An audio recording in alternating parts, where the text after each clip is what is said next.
ஓம் ஸ்ரீ விநாயகாய நமக. இன்று மே 19, 2026 செவ்வாய்க்கிழமையிற்கான தெய்வீக பஞ்சாங்கம். இன்று சுக்லபக்ஷம் நடைபெறுகிறது.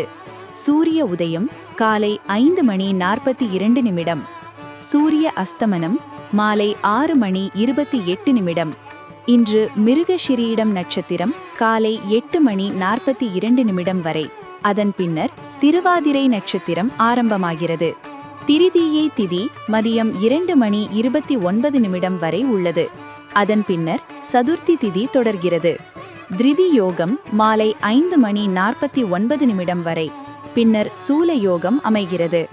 கரசை கரணம் மதியம் 2:19 வரை. அதன் பின்னர் வனசை கரணம் நடைபெறுகிறது. இன்று மிதுன ராசி நடைபெறுகிறது. சந்திராஷ்டமம் விருச்சிக ராசிக்காரர்களுக்கு உள்ளது. இன்றைய சுப நேரம் பிரம்ம முகூர்த்தம் காலை 4:12 முதல் 5 மணி வரை. அபிஜித் முகூர்த்தம் மதியம் 11:41 முதல் 12:29 வரை. ராகு காலம் மாலை 3:16 முதல் 4:52 வரை. யமகண்டம் காலை 8:59 முதல் 10:29 வரை. இறைவனின் அருளால் இன்று உங்கள் வாழ்க்கையில் நலமும் வளமும் பெருகட்டும். நன்றி, வணக்கம்.